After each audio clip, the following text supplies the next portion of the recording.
horjoogaha Aaranjan Cabdiraxmaan Faroole oo muddooyinka ugu dambeeyay qas iyo qalalaase ka waday magaalada Garowe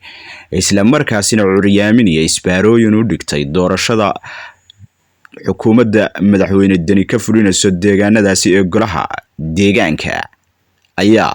safar qarsoodi ah ku tagay magaalada Djibouti ee caasimadda waddankaasi Djibouti. Cabdiraxmaan Faroole ayaa martiqaad ka helay madaxweynaha waddankaasi Ismaaciil Cumar Geelle. sidoo kale waxaa la sheegay in uu qorshahan qayb weyn ka yahay Xasan Sheekh Maxamuud.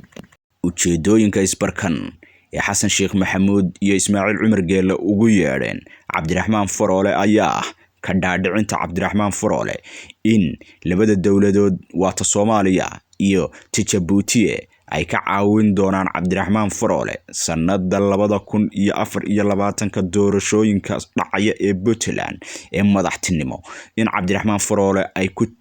ku taageeri doonaan sidoo ugu soo bixi lahaa isagana bedelkeeda looga baahan yahay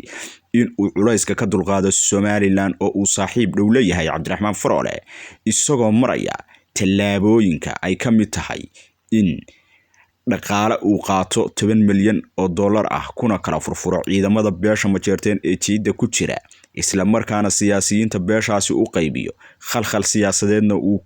ka rido magaalada Garowe si culayska iyo miisaanka saaran Muuse Biixi uu uga dego isla markaasina uu chance ugu helo Muuse inuu mar kale weerar ku soo qaado magaalada Laascaanood uu ku haweysanayo inuu dib ugu qabsado. Cabdiraxmaan Faroole oo qorshahani ka shaqeynaya isla markaasina ee xaysanaya rajada ah inuu mar dambe ku soo noqdo kursiga madaxweyne ee Puntland ayaa bilaabay tallaabooyin ay ka mid tahay inuu 60 gaari oo beesha Ciise Maxamuud ah badankeedana uu isagu leeyahay iyo Jimcaale ay kala baxaan jiida isla markaasina ay kantaroolka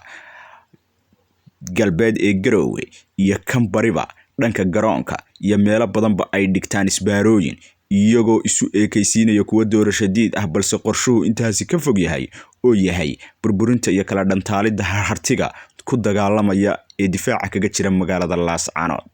Faroole oo saaxiib dhow la ah maamulka Isaaq ayaa wada qorshihii ugu dambeeyay oo isku tijaabinayo kaasi oo ay soo fuuleen isla markaasina dhakada ay ka saaran yihiin madaxweyne Ismaaciil Cumar Geelle